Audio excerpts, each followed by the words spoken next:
It's not the mountain we conquer, but ourselves. Hello and welcome to Cross That Bridge. Today, we have someone who has truly mastered the mindset game.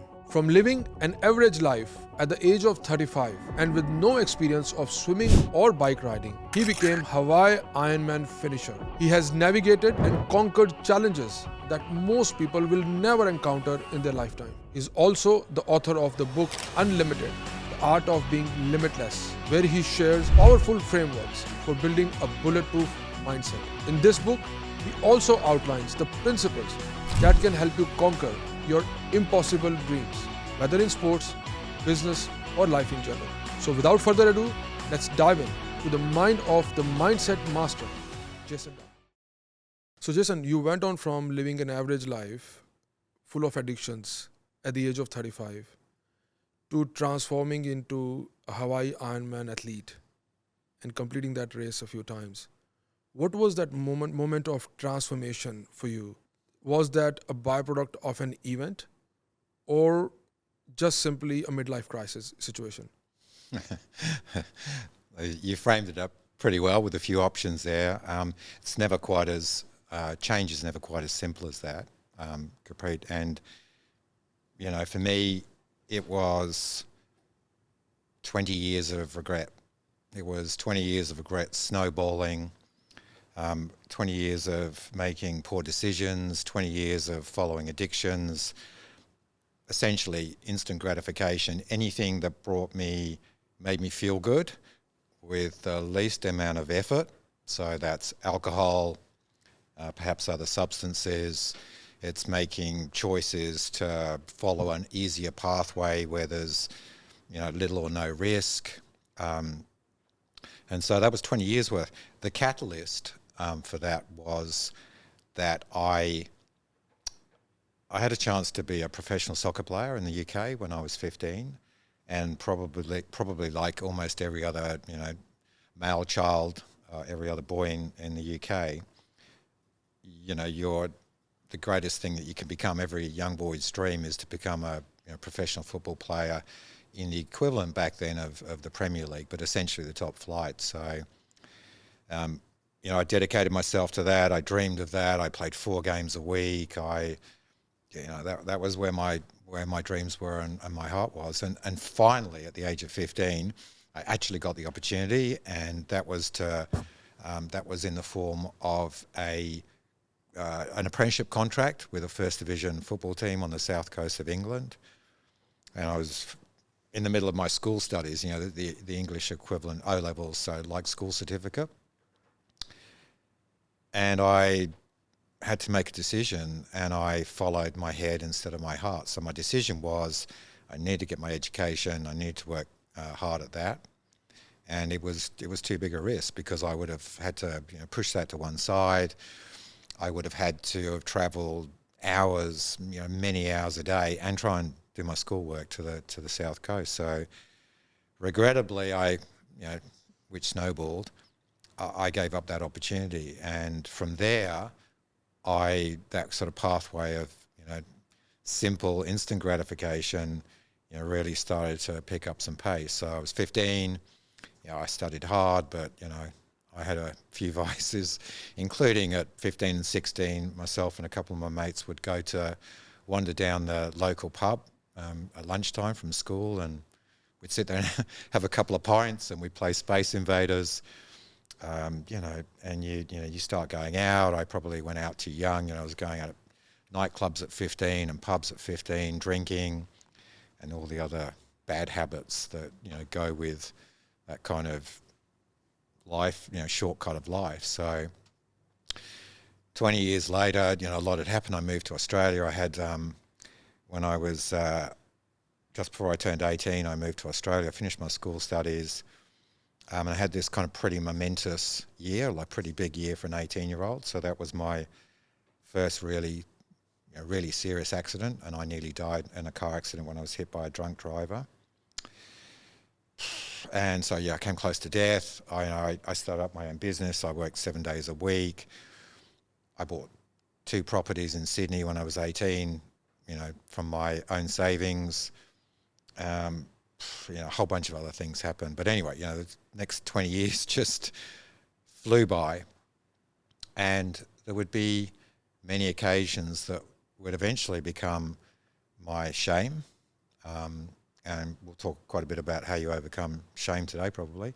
But I chose that easier path, and I just got lost. And so I would tell people when I'd had way too many drinks in a corporate environment, when I was at a conference or just entertaining clients or whatever the situation was, and I would say, when I was probably half pissed, I would go, I could have been a professional soccer player, and as though it was some kind of badge of honor, so it was something that, I could, something that represented, a different me.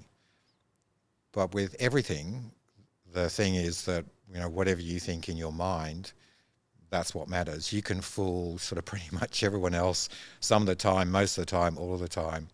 But eventually it comes back to, yourself, how you live with yourself, how you respond and how you react. So I got to the point that I would look myself in the mirror and I just didn't like who I'd become.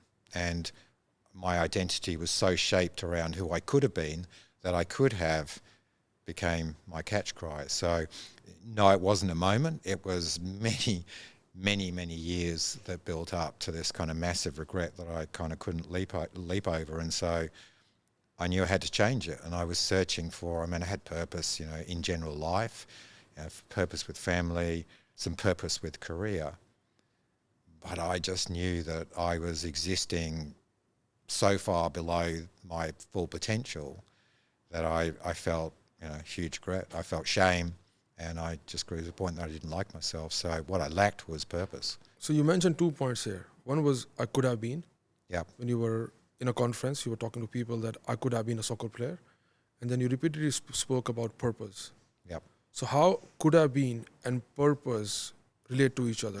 How do you tie them down to a common theme? Yep. So, and as you know, I've recently finished writing my second book, which I think is much better than the first. I think the first one's okay, but the second one is, exactly what I set out to do the first time, and that is that if you want to find greatness in life, and so I can just explain the context of greatness. Sure. Greatness is something that's meaningful to you only. Well, not necessarily just to you, but it's something that's meaningful, truly meaningful to you.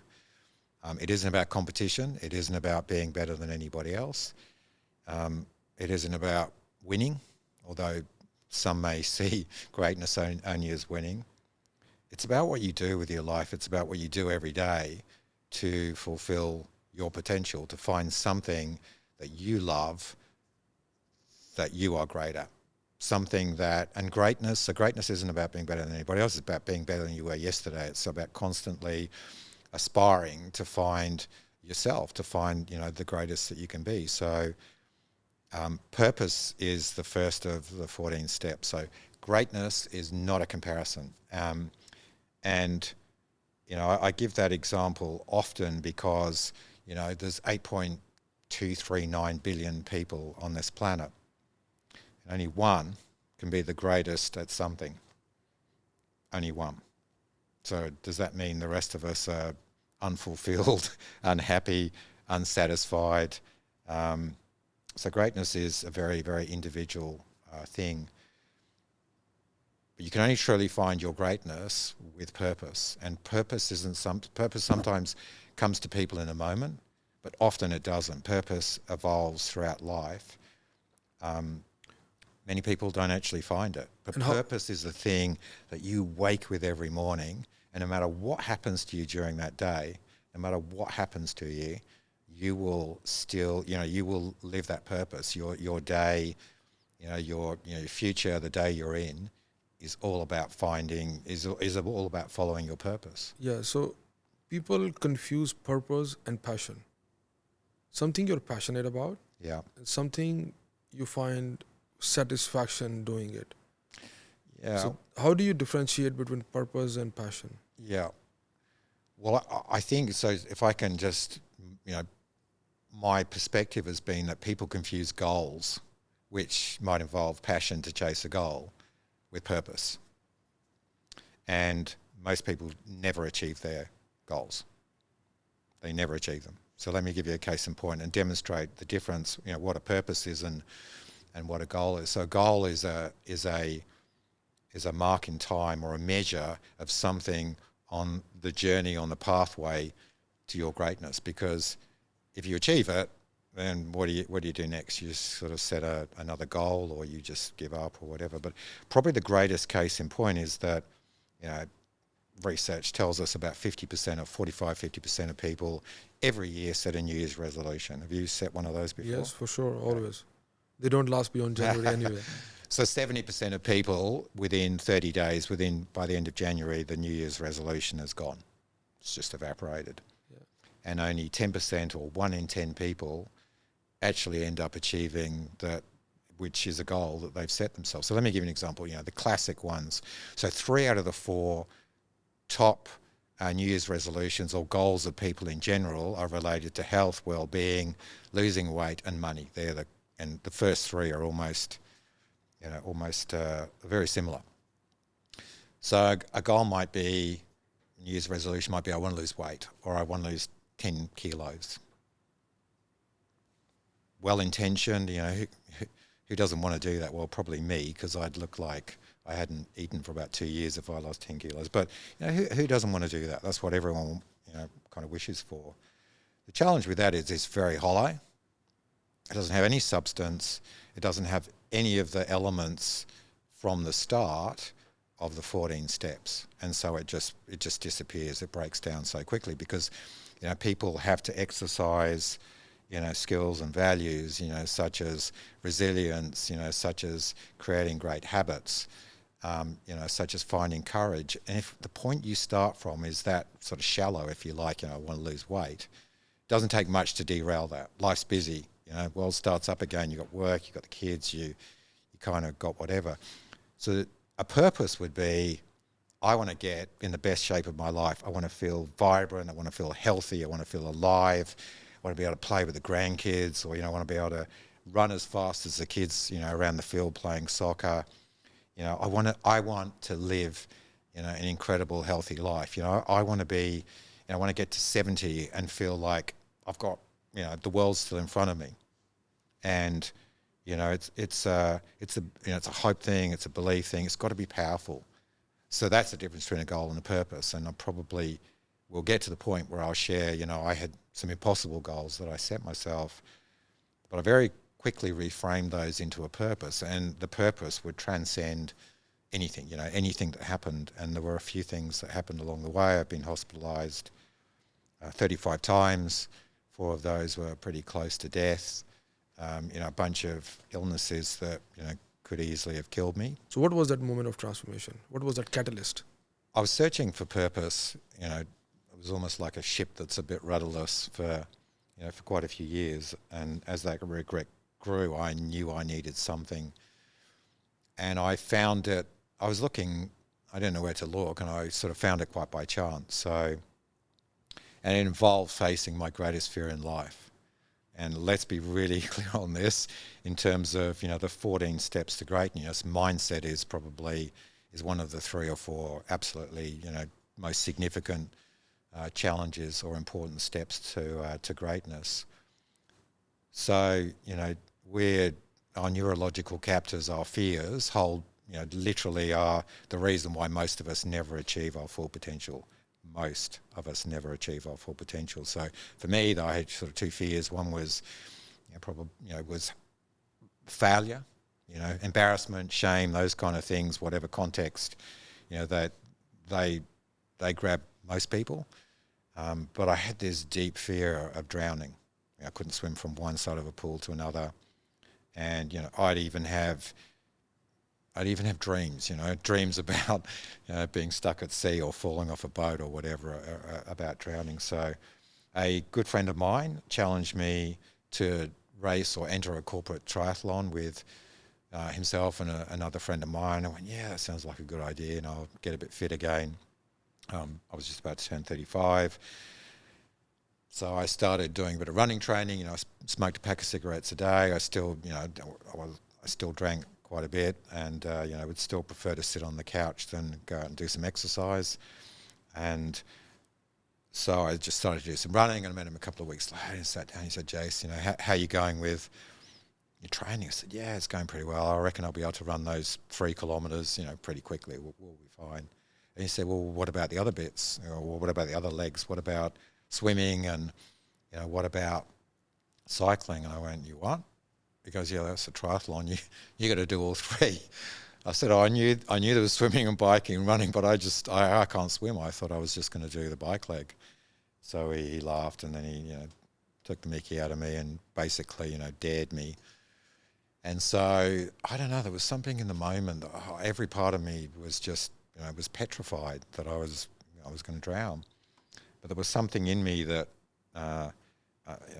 I think I recognised that this was a moment that I had to take a stand, and I could no longer walk away from my fears. So yeah, I went to the pool. I would sit there for 15 or 20 minutes the first few times.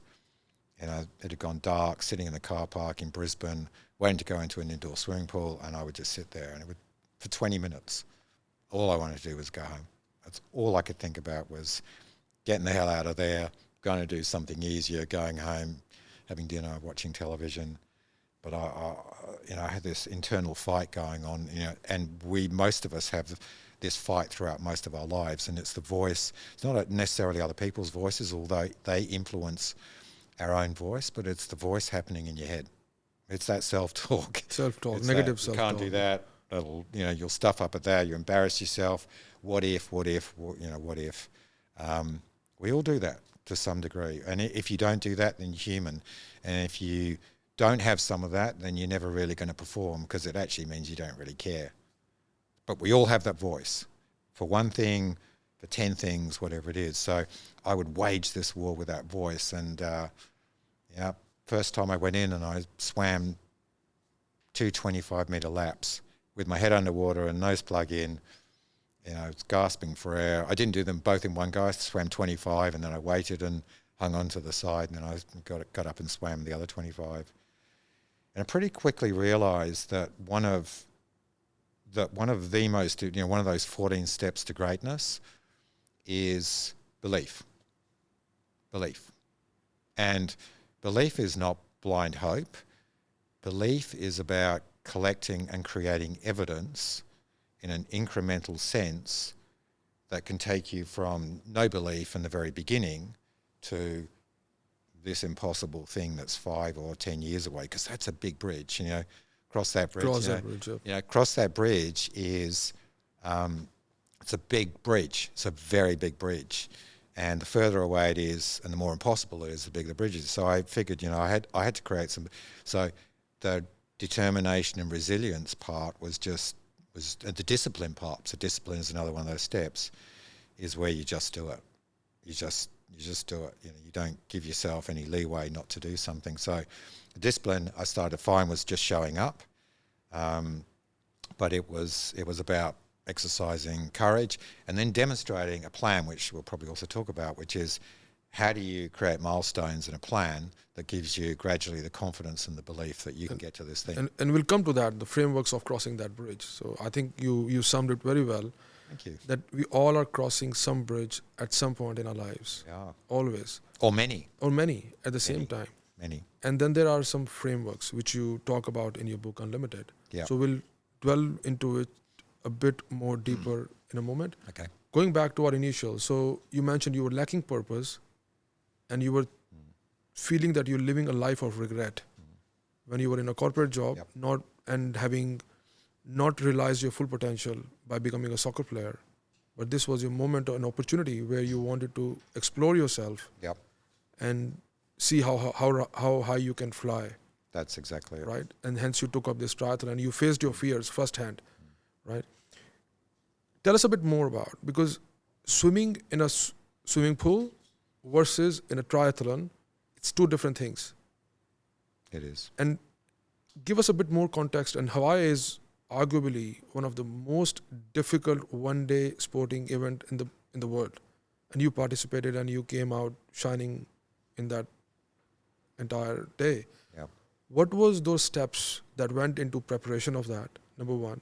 Two, while you were in the process of going through that triathlon day, what were your fears that day? Great question. I don't think fears ever go away. Finding courage and facing fears is not necessarily about erasing fears. It's about learning to live with them, and you becoming, you start to control your fear instead of your fear controlling you. So I did the race, and it was a 300-meter swim, 12K bike ride, and a 3K run. So I did. So let's go through that again, because this is very profound.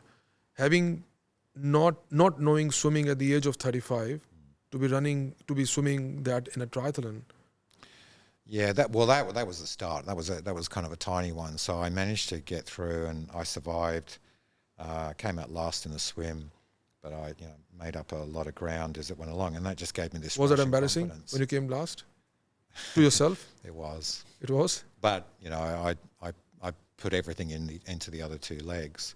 But then I was struggling. I had this euphoria and created a rush and dopamine. I felt good about myself, and all I wanted to do was find the next goal, which is when I found the Hawaii Ironman, which I watched on TV a couple of weeks later on Hawaii World of Sports. While I was sitting there having a ciggy and a cup of coffee, as you did back inside your lounge room in those days, because I'm pretty old, as you know. But then I had to work out how I was going to not only complete a race where every element was 15 times longer than the one I'd just done, or 15 or 16 times, but then go fast enough somewhere in the world that I could actually qualify for Hawaii. So, that's a pretty daunting. But that's how you kind of create the belief, and you put everything into place. But the fear is always there.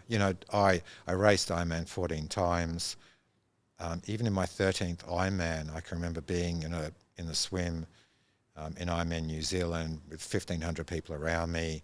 Swim starts, there's arms and legs thrashing everywhere, and I could feel my heart race and hyperventilating, and my brain was telling me, you got to get out of here, you got to start. But I'd done it 12 times already before that. So that's about how you modify it in the moment and how you come to terms with that, and that's about the belief and about so you go back to your purpose, you find your courage, all in a few seconds, find that belief again, which is where you say, here's the evidence, here's what I did before, Jason, you can do this. And that's a lot of working with mindset is about, some of it's deliberate. You sit down and work it through. It's in those quiet moments, and that's why stillness and presence they're also key steps.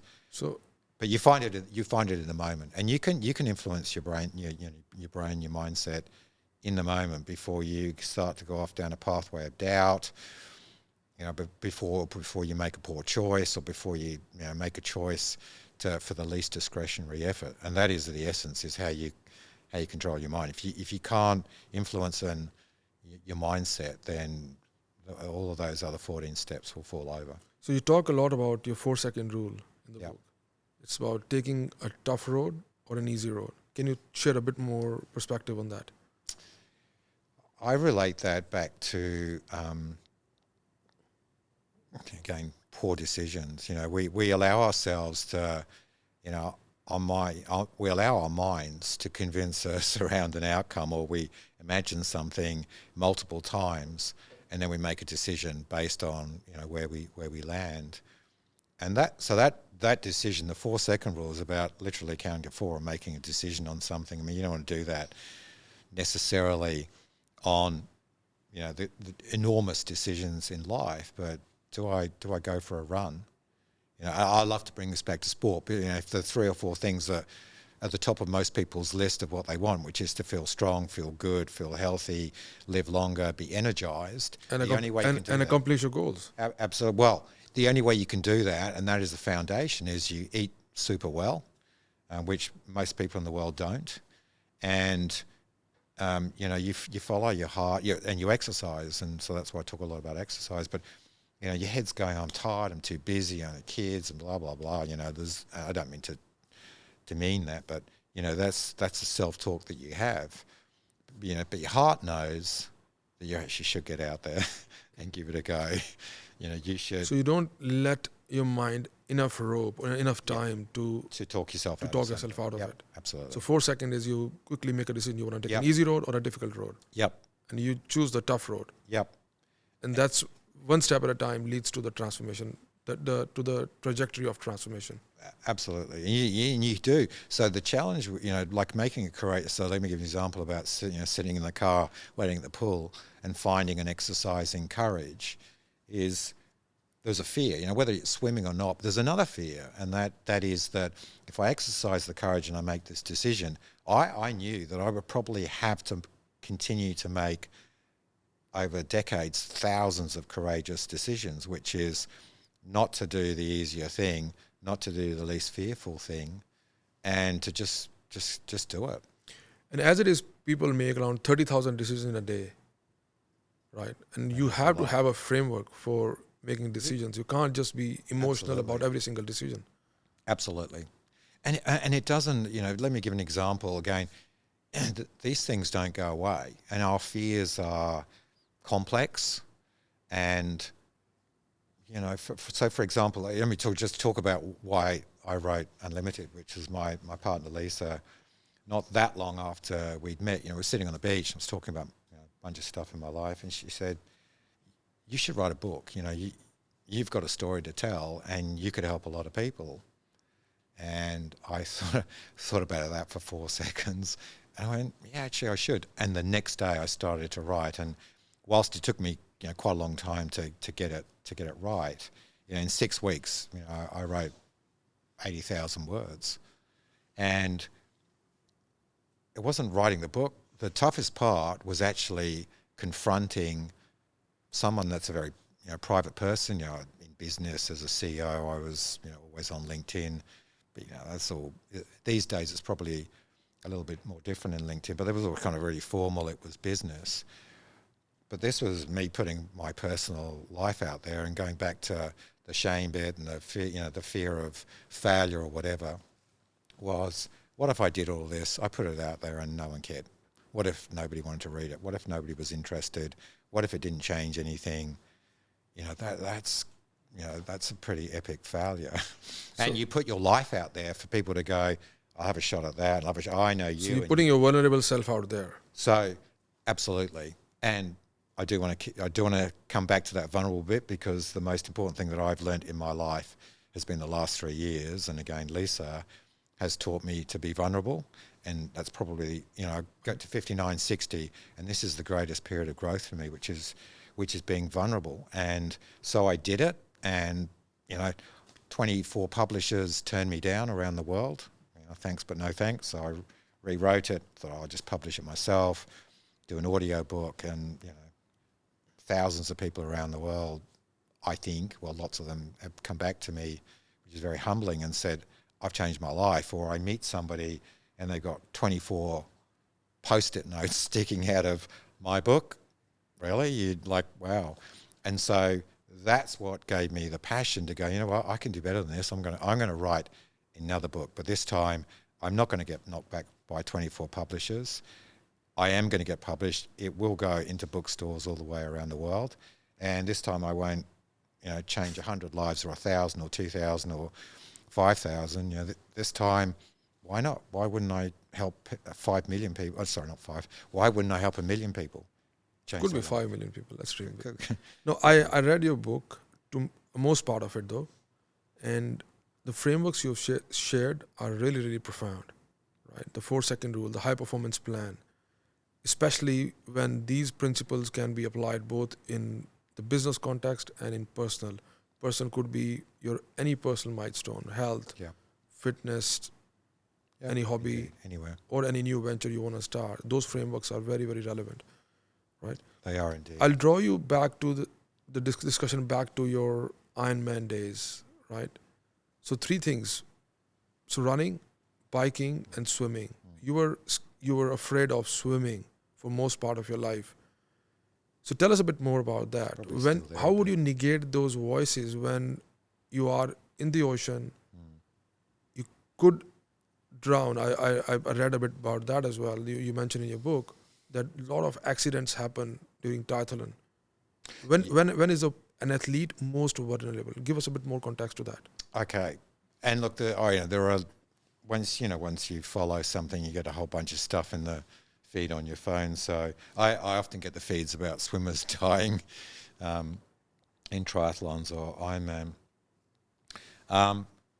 The most dangerous, I mean, I would train, even when I was, a CEO and a corporate exec, I would train at least 20 to 25 hours every week. I would be on planes, I'd be interstate multiple times a week, and I would always find a way to do the training. So by sheer volume, if you're going to train 1,000, 1,200, 1,300 hours in a year, and you maybe race 2 races that are 10 hours, the danger is actually mostly in the training. And obviously you can die when you're swimming. I mean, sorry, your first part of your question was, how do I cope with that when I'm doing it? I go back to my purpose.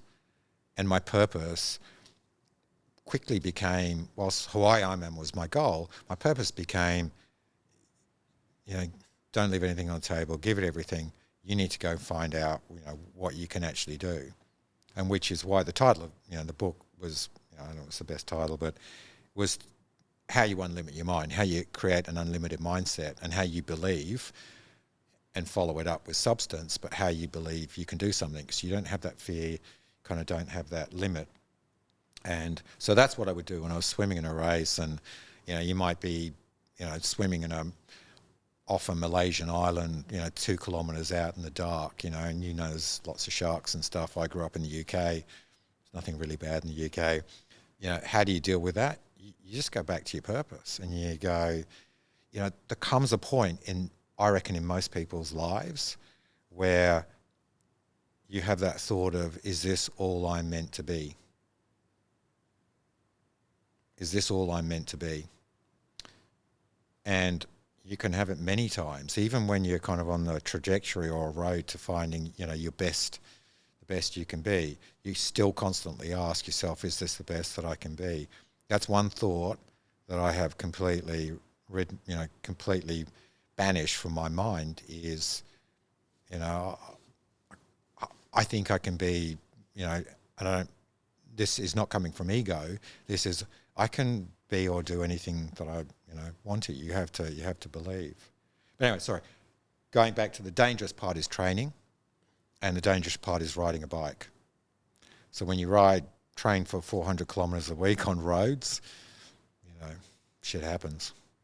And I've had 2 almost fatal, accidents while training on my bike, and they're pretty bad. Broken 40 odd bones, and but that's how you create resilience, and that's how whatever obstacle comes your way, you go back to your purpose. Is your purpose strong enough to overcome whatever failure or disaster? And all of those things are essential. If you don't fail, you're just not trying hard enough. So purpose is your North Star. That's what you're chasing. Absolutely. That's your following. Purpose is it's a compass.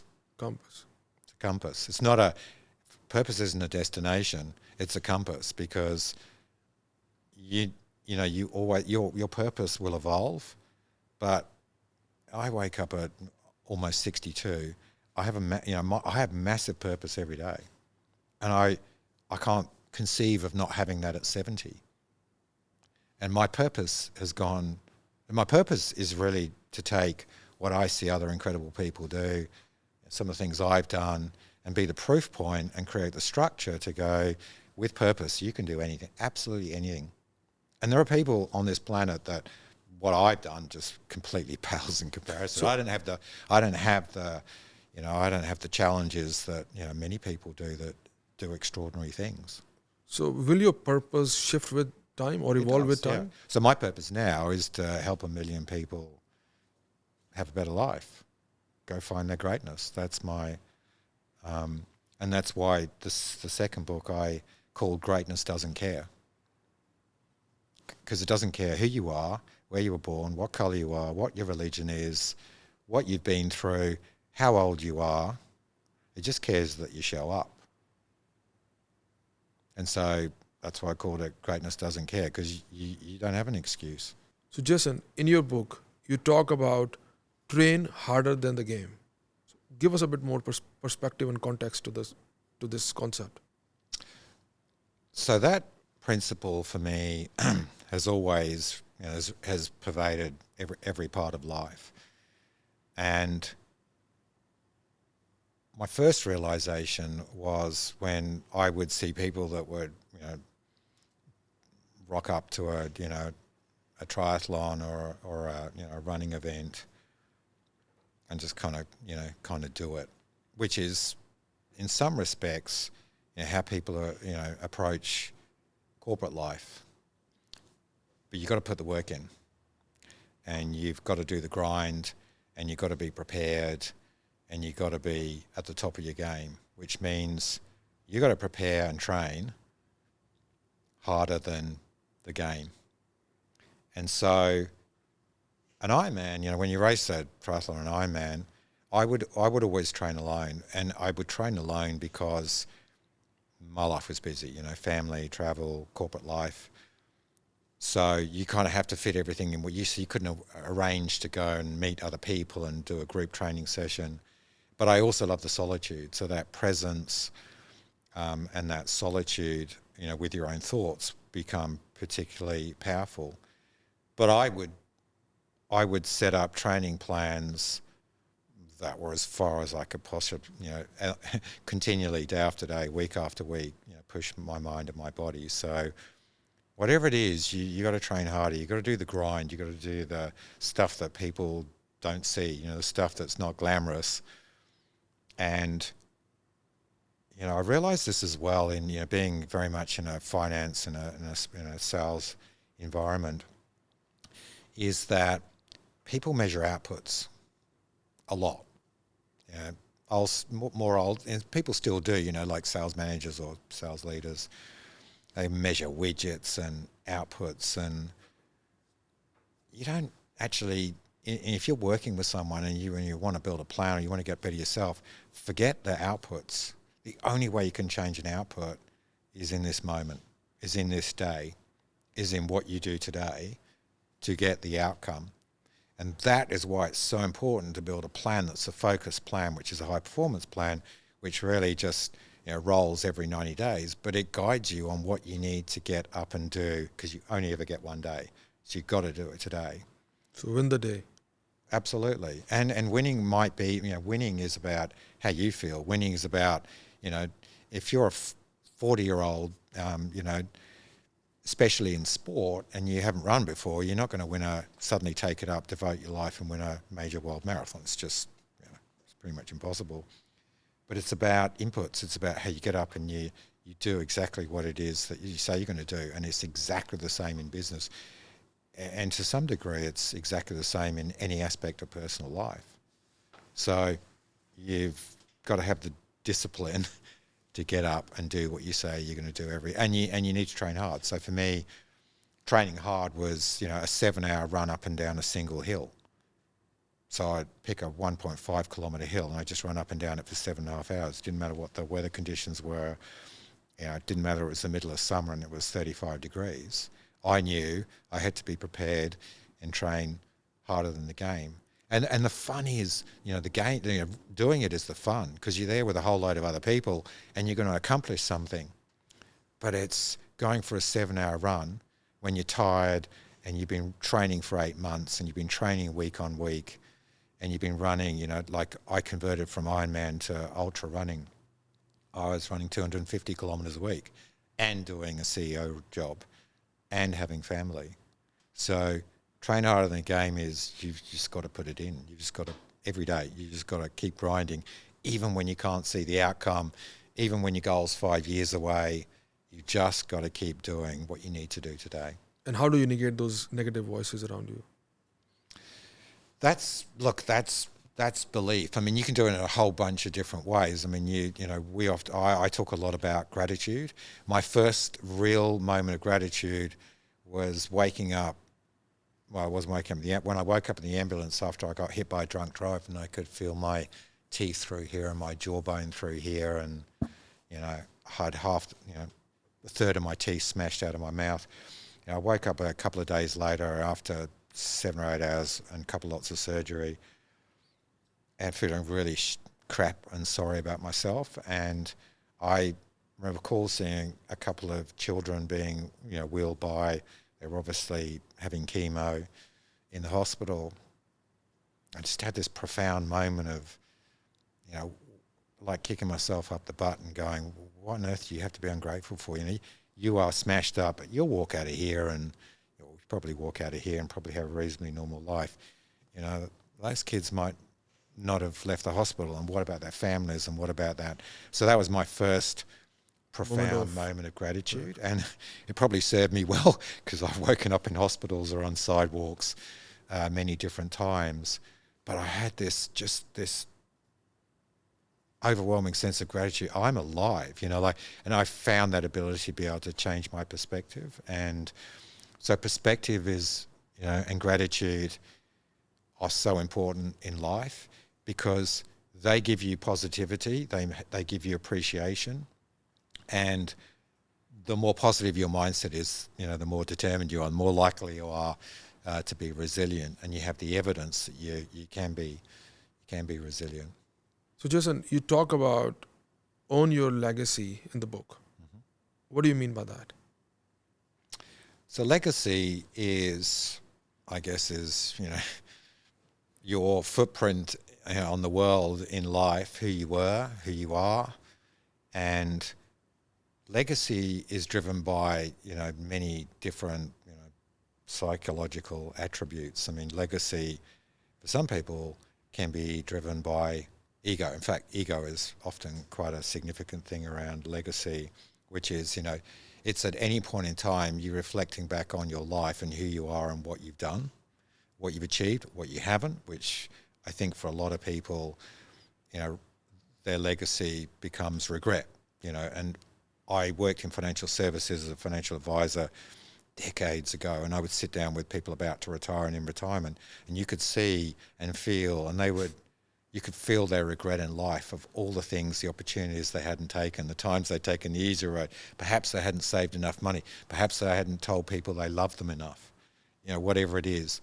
Your legacy is, it should be about you. It doesn't matter what anyone else generally thinks because you're the only one that matters and you can't escape yourself. You can tell yourself all sorts of different stories. It's how you feel about what you've done in your life, the decisions you made, whether you've loved enough, whether you've worked enough, tried hard enough, whatever it is. And, you're the only judge, you're the judge and and so for me, my legacy, that was my regret. My legacy to the age of 35 was I'd made so many poor decisions. I'd taken so many easier roads. I just could not feel really good about myself, what I'd done, what I hadn't done. And so I heard about, a similar principle and I thought about that as the armchair test because I dealt with a lot of retirees, be sitting in their armchair when they're retired, looking back on their lives with perhaps not enough money to go and do all the wonderful things they wanted to do. Perhaps they're not well enough. Perhaps they're suffering from illnesses because they haven't exercised, haven't eaten. Maybe it's just random. But either way, you sift out the things that you were responsible for in the decisions. And so I imagined myself, I took myself forward, imagine myself sitting there at the age of 65 when I probably wouldn't be working. I was retired, had all the time in the world to do whatever it is that I wanted to do, and said to myself, what do you actually want that to be? And when I work with people, I work a lot pro bono with people, is I get them to imagine, whether they do it on the spot or go away and say, imagine 30 years forward, what would be a life that you would feel proud of? That's your legacy. That's your legacy. What would make you feel proud of yourself? And because you've probably got 20 at least. Well, if you haven't eaten well and haven't exercised, maybe you won't have 20 years left. I have 30 years left. And living with that, you can't escape yourself. So think forward and go, what would make me proud? What would be a life that I could stand back and, go, you know what? I gave that everything. I tried everything. I gave it everything, occasionally it's a shortcut, but I got every day, because it's not about achieving a goal. It's about what you do. And every exactly day. that was my question. So legacy is not about what you have achieved. It's about the process you went through. Absolutely. Or the Yep. So struggle is one of the best things in life. That's interesting. What do you Absolutely mean by best things. And you can shape your mindset. So we all struggle, varying degrees depending on our experience, what happens to us in life. But greatness is about the measure of struggle that you've had to overcome. Because if you haven't had to struggle, what have you done that's meaningful? So what if you're not? So how do you? So sometimes, if in order to achieve greatness, do you attract struggle, or you create situations where you struggle? You recognize struggle. You recognize you need struggle to find your own greatness. Because otherwise, what's it worth? I mean, simple example is somebody wins the lottery. They win $1 million. Most of those people 1 year later have lost it. It's gone. They've made poor decisions. But that's instant gratification. You've won it and you're ecstatic and you're happy. You imagine the difference between someone that's worked their butt off all their life and, or worked their butt off and they've got $1 million at 50 or they've got $1 million at 30. It's what goes into that is the meaningful part. It's what it takes to overcome struggle to get there that makes you feel proud about what you've done. So you can change that. You can change in the moment when your head says, this is difficult, this is tough, woe is me, why? You go, you know what? This is my opportunity because I can't be great without struggle. So simplest case in point, when you run up and down a single hill for 7 hours, your head's going to tell you it's tough or it's hard, which was a word I got rid of many years ago. And so you're likely to stop or want to go home, or that voice is in your head. So you turn that around and go, you know what? No one else is doing this. You know what? I can't run 100 kilometres or 200 kilometres or 300 kilometres quickly if I don't have this struggle. It's just not going to happen. I'm not going to train harder than the game, or at least, the same as the game. So it's about your cognitive capability to turn it on its head and go, your head's going, this is really different. You go, you know what? That's my opportunity to be great. This is how I'm going to find my greatness, is doing this. So switching the perspective of struggle and link it to greatness. Absolutely. So the moment all these struggles are leading you to... Absolutely. You go, you change your philosophy. Because that's where most people give up, the struggle part. So when the moment life takes a hard turn, struggle increases. Yeah. And that's when they start putting, why me? Why am I even doing this? They lose their purpose. So it kind of makes sense now. They probably, if you haven't got to that point, you probably have a goal, and then it's all too hard, and so you stop. But a purpose helps you to reframe constantly in the moment, year after year, to go, this is my, this is where my burning passion is. This is what I live for. Therefore, I'm going to do, as long as it doesn't hurt someone else, I'm going to do whatever it takes to get there. I believe I can. I have determination, I have discipline, I have courage, I have a plan, I have trained my mindset, I have stillness, I have presence, I have gratitude, and I eat really well, I have movement and I exercise, and I'm grateful, and I'm vulnerable. So maybe we can finish finish on vulnerability. Yeah, absolutely. Because that's been my greatest evolution in the last few years. Is when you do tough stuff, when you do things that require you to be, to have a mindset that's determined and do tough stuff and have resilience, and you're running a business, or you've got a couple of hundred people in your team, or you're the CEO or director or whatever a business, especially if it's kind of struggling, is I used to have this perception that you just got to be tough and strong, and people actually want to see you that way as well, because you're doing difficult things and maybe working 70 or 80 hours a week and training. But in the last few years, I've wiped that and gone, you know what? You put up a facade, you put up a persona that you want people to see, or maybe it's actually who your identity you're projecting. But that doesn't connect you with people. It doesn't make you a better person. And so Lisa has taught me vulnerability. Just go, you're wrong, People feel more or connected to whatever. you. Is you're. It's okay to share that. You feel, or you're frightened, or whatever, you're scared, or fear, or whatever, and you don't have to be tough or strong all the time. But actually, what that makes you do is that actually makes you even stronger. So the greatest thing about vulnerability is it will make you stronger, and it'll make you a much better person. So that's been my greatest growth over the last probably 10 years. So Jason, in your new book, you talk a lot about stoicism. How does that find a place in everyone's life? Yeah, and looking back, what was interesting is, I don't know what stoicism was 10 years ago or 20 years ago. Probably most people, Ryan Halliday and lots of other people have actually exposed, the power of stoicism and the way the ancient Stoics lived. And there's a few versions going back in history, even before the Stoics, as we know them. And that is, that you are in control. You're not in control of most of the things that happen around you in the world. You just can't be. And so lots of stuff is actually random. No matter how good you are, how good your mindset, whatever, shit happens. And it will probably not be someone's actual doing or fault.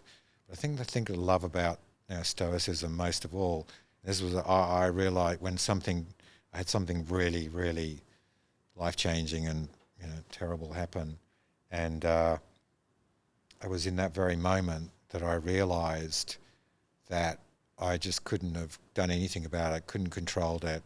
It was sort of pretty catastrophic. And I recognized that the only thing that I could control was myself.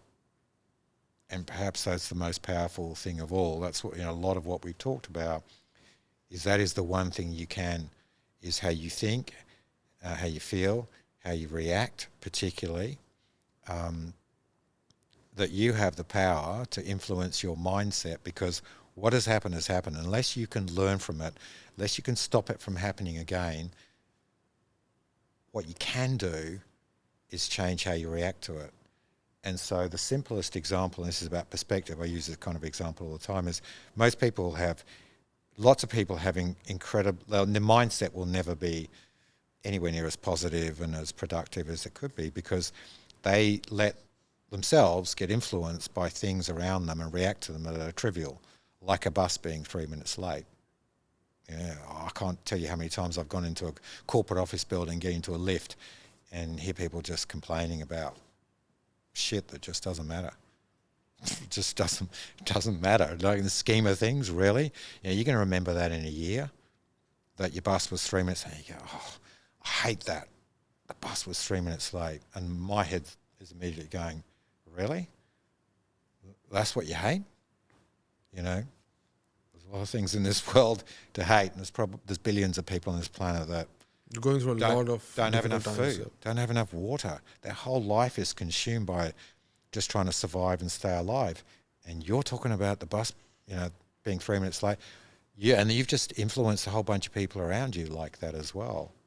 So I love many aspects of Stoicism. Any favorite quote you would like to quote before we close today? Any favorite quote?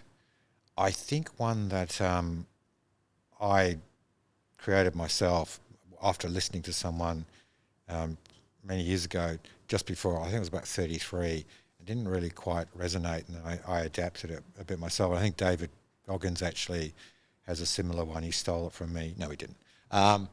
And that goes, and I would say this to myself every single day, every single morning, was to be truly grateful in life, whatever it is. You must first do what you don't want to do when you don't want to do it until you do. That's my favorite. Let's repeat that again one more time. It's very profound. To be truly successful in life, you must first do what you don't want to do when you don't want to do it until you do. That's so wonderful. And the most simple, that can be anything. It's like you come home from work and you're tired, lots of pressure, the kids are jumping on you, dad. And your head's going, oh, I'm tired, I don't want to do just want to sit down and watch television or whatever. That's an example of going, hey, yeah, let's go do that. Let's go kick the ball, or we'll go down the park or whatever. And that in that instant, what you didn't want to do when you didn't want to do it will mean success in life, success, with your children, success with your family. That's my absolute all-time favorite. That's very profound, Jason. Thank you very much for being a part of this Cross That Bridge show. And we wish you all the best for the launch of your new book. Great. Thanks, Capri. Thank you, Jason. Have a good one. Cheers.